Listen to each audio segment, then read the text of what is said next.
Well, I finally did it. I finally did it. Every semblance, semblance,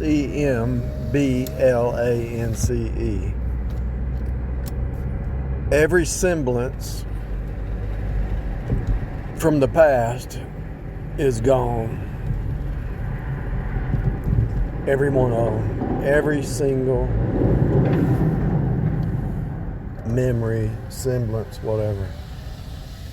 Even the property I'm remodeling, I'm changing the looks of it, the feel of it. I'm changing everything that it will not resemble the past memory-wise.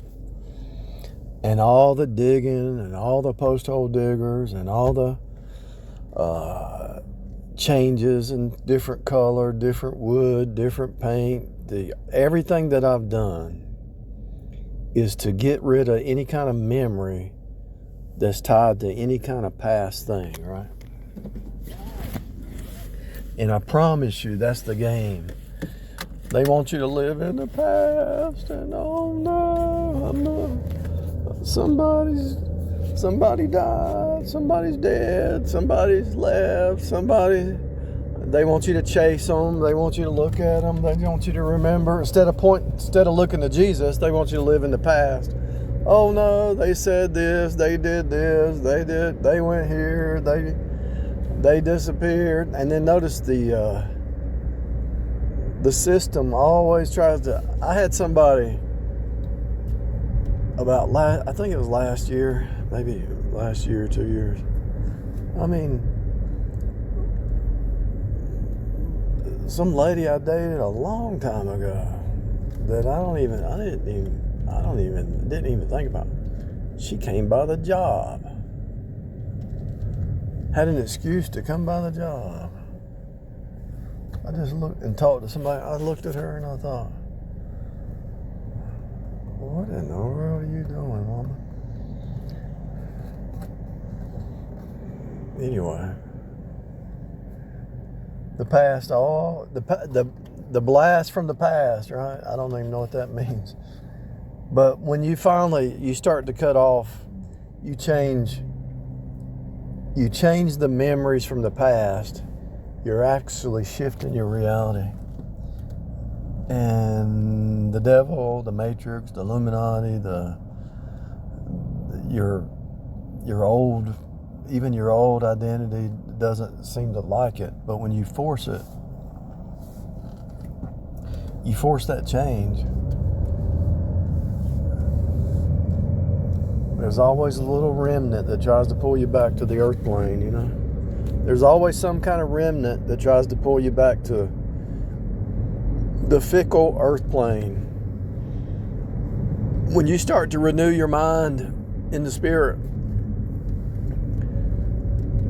you have to remember those little twinges or tweaks or whatever you want to call it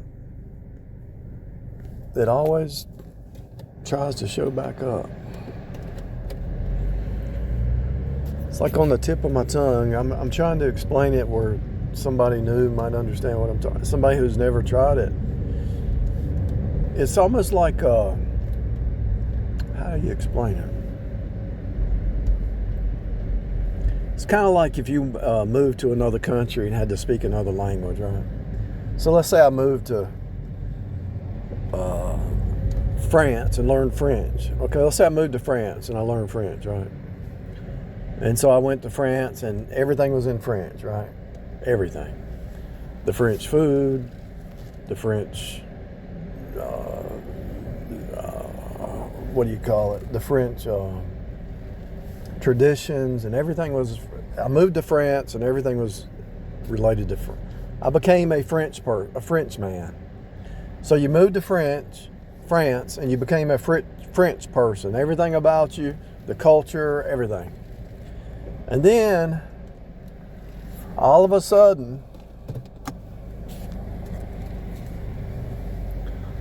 and let's say they only spoke French, you know. They didn't really have any English speakers or Spanish speakers. And then all of a sudden, You've been over there for a couple of years. Your identity's changed. You might have been over there 10 years. And then all of a sudden, somebody speaking English shows back up. Somebody speaking English tries to talk to you in English and reminds you. Let's say you were raised in the USA and only spoke English. And you left and you went over there at 10 years old or something like that. You went over there at 10 and your identity was just French, you know. And then somebody came over there and started speaking, I don't know, maybe 16 years old, maybe 18, 20. Let's say you were in the USA for 20 years and then you moved to France and then you're like 60 or 70 or whatever, and somebody shows up speaking English and you haven't even used English in so long you forgot English, and they started speaking English to you, and it's like, what? Connecting to OnStar.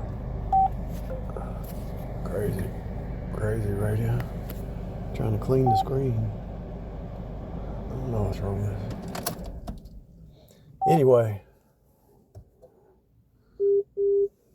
Anyway, so you went to France, got your new identity, and then somebody from your English either calls you or texts you or email you or mails you a letter. Let's say mail you a letter all the way over there. It's the same thing. You step into your new identity, and the devil, the matrix, the machine, the Ma creatures, always trying, and even their conversation, old ways of thinking, ideologies, you know, it could be, let's say you've grown spiritually and you think a lot different, and these people, let's say you become an investor and everything you do is just looking at life as an investor, and then these other creatures come around you and they just see things as they see life as just a consumer. You're an investor and your mindset is investing, and their mindset is just consuming. And they come in and you're talking to them and you've renewed your mind into an investing mindset, and now everything they think about is consumption.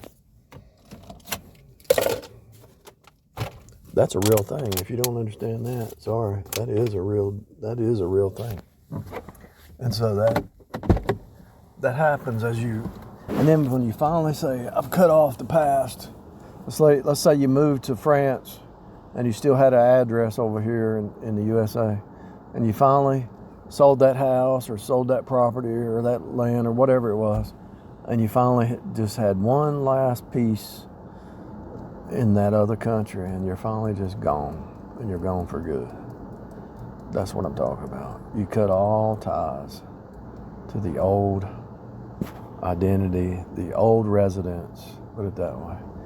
And those familiar spirits try to get back in. They hate you, but they pretend to love you. Those familiar spirits always trying to get back in your world, because that's why they're called familiar spirits. You're familiar with that. You become familiar. Instead of just completely cutting off 3D and you're just walking with Jesus into 5D, that familiar spirit kicks back in, you know.